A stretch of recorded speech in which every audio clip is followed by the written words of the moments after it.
नमस्कार मित्रों, एक बार फिर हम आ गए हैं आपके सामने एक नई पाठ्य योजना के साथ, जो कि कॉमर्स सब्जेक्ट की है। जो बच्चे कॉमर्स के लिए हैं उनके लिए पाठ्य योजना है। जो इस टॉपिक है, पाठ्य योजना का जो प्रकरण है वो है विज्ञापन। टॉपिक का नाम जो हमारा है वो है विज्ञापन। तो आइए शुरू करते हैं। सबसे पहले हम ऊपर पाठ्य योजना संख्या डालते हैं कि कौन सी पाठ्य योजना नंबर है हमारा। उसके बाद हम लिखते हैं विद्यालय का नाम, जिस भी विद्यालय में आपकी टीचिंग लगी हो उस विद्यालय का नाम। उसके बाद छात्र अध्यापिका का नाम लिखा जाता है, या छात्र अध्यापक जो भी हो उनका नाम लिखा जाता है। अपना नाम लिखते हैं यहाँ पे, जैसे जिसका जो भी नाम हो वो अपना नाम लिखता है। उसके बाद हम 6 कॉलम बनाते हैं, जिनमें हम लिखते हैं दिनांक, वर्ग, कक्षा, विषय, क्रम, ये सारी चीज़ें। इनमें हम कौन से दिनांक को पढ़ा रहे हैं, किस कक्षा में पढ़ा रहे हैं, किस विषय को पढ़ा रहे हैं, किस वर्ग में पढ़ा रहे हैं, हमारा क्रम कौन सा है और अवधि, इन सारी चीज़ों के बारे में हम इन कॉलमों में लिखते हैं। उसके बाद हम नीचे आते हैं और अपना प्रकरण डालते हैं, जो भी प्रकरण हमको पढ़ाना होता है उस दिन। जैसे कि आप देख रहे हैं हमारा जो प्रकरण है वो है विज्ञापन।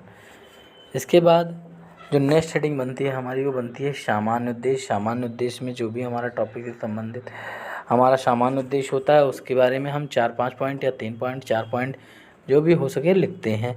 जैसे हमने पहला पॉइंट जो है वो लिखा है कि छात्रों में मानसिक शक्ति का विकास करना। दूसरा पॉइंट जो हमने लिखा है वो लिखा है कि छात्रों को व्यावसायिक तथ्यों का ज्ञान कराना। तीसरा पॉइंट जो हमने लिखा है वो लिखा है कि छात्रों में व्यावसायिक कुशलता का विकास करना, क्योंकि हम कॉमर्स सब्जेक्ट पढ़ा रहे हैं इसलिए हमारा लक्ष्य होगा कि हम छात्रों को व्यावसायिक कुशल बनाएं। उसके बाद क्या होता है, जो चौथा पॉइंट है हमारा वो है कि छात्रों में व्यावसायिक तत्वों के प्रति रुचि जागृत करना। इसके बाद इन सारी सामान्य उद्देश्य लिखने के बाद जो हमारी नेक्स्ट हेडिंग आती है वो आती है विशिष्ट उद्देश्य की। किसकी? विशिष्ट उद्देश्य की। विशिष्ट उद्देश्य में हम 3 उद्देश्य लिखते हैं, ज्ञानात्मक उद्देश्य, भावात्मक उद्देश्य और कौशलात्मक उद्देश्य। जो ज्ञानात्मक उद्देश्य है उसमें हमने लिखा है कि छात्र विज्ञापन के विषय में प्रत्यास्मरण कर सकेंगे। उसके बाद जो भावनात्मक उद्देश्य है उसमें हमने लिखा है छात्र विज्ञापन की व्याख्या कर सकेंगे। जो कौशलात्मक उद्देश्य है उसमें हमने लिखा है छात्र विज्ञापन का दैनिक जीवन में उपयोग कर सकेंगे। अब ये सारी चीज़ों आने के बाद जो हमारा नेक्स्ट आता है वो आता है कि सहायक सामग्री। क्या? कि सहायक सामग्री, हम किन किन सहायक सामग्रियों का प्रयोग करके अपने शिक्षण को पढ़ाएंगे, या फिर किन किन सब सहायक सामग्रियों के प्रयोग अपने शिक्षण के दौरान करेंगे। जैसे चाक, डस्टर, श्यामपट्ट इत्यादि। उसके बाद हमारा जो नेक्स्ट हेडिंग आती है वो आती है शिक्षण विधि की। शिक्षण विधि हमारी क्या क्या रहेगी, जैसे हमने यहाँ व्याख्यान विधि लिखी है। अगर आप कुछ दिखा के पढ़ा रहे हैं तो आप प्रदर्शन विधि भी लिख सकते हैं। अगर आप कुछ दिखाना चाहते हैं तो प्रदर्शन विधि भी लिख सकते हैं, नहीं तो एक विधि भी सफिशिएंट है। उसके बाद जो हमारा नेक्स्ट टॉपिक आता है वो आता है, या जो नेक्स्ट हमारी हेडिंग आती है वो आती है पूर्व ज्ञान की, जिसमें हम लिखते हैं कि छात्र विज्ञापन के विषय में पूर्व जानकारी रखते हैं। अब पूर्व ज्ञान के बाद जो नेक्स्ट आता है वो आता है प्रस्तावना की प्रश्न। प्रस्तावना की प्रश्न के लिए हम 3 कॉलम बनाते हैं, एक क्रम संख्या का, एक छात्र कथन का, एक छात्र अध्यापिका कथन या छात्र अध्यापक कथन का। अब इसमें हम छात्रों के पूर्व ज्ञान से जुड़े हुए प्रश्न पूछते हैं, कि छात्रों के पूर्व ज्ञान से जुड़े प्रश्न, जैसे कि इसमें हम 3 से 4 प्रश्न लेते हैं। जैसे वस्तुएं कहाँ से मिलती हैं, बच्चे बताएंगे बाजार में। फिर हम कहेंगे किसी भी वस्तु की प्रसिद्धि से क्या लाभ होता है, तो बच्चे बताएंगे कि उस वस्तु की बिक्री या ख्याति होती है। फिर हम तीसरा क्वेश्चन पूछेंगे कि किस वस्तु को अधिक बिक्री क्यों होती है, उसकी गुणवत्ता के कारण बच्चे बताएंगे। आज के समय में सबसे ज़्यादा प्रचलन किसका है, फिर सब बच्चे बता देंगे प्रतियोगिता है आपस में एक दूसरे के दुकानदार के बीच में। फिर हमारा नेक्स्ट क्वेश्चन आएगा कि इस प्रतियोगिता में क्या सबसे अधिक सहायक है, तब बच्चे इसको बता नहीं पाएंगे।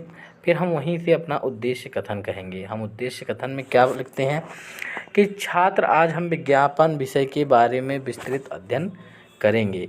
उसके बाद वहीं हमारी नेक्स्ट हेडिंग तुरंत बन जाती है प्रस्तुतिकरण की। प्रस्तुतिकरण हेडिंग बनाने के बाद उसमें हम क्या लिखते हैं, 5 कॉलम बनाते हैं।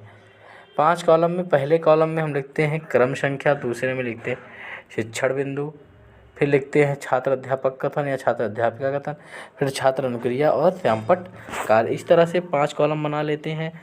फिर हम ऐसे शिक्षण बिंदुओं को एक एक करके एक्सप्लेन करते जाते हैं। जैसे सबसे पहले हमने क्या किया है, अर्थ को, परिभाषाएं, फिर विशेषताएं, ऐसे करके धीरे धीरे और बीच बीच में हम बोध के प्रश्न भी पूछते जाते हैं कि जैसे कि हमने यहाँ पूछ रखा है।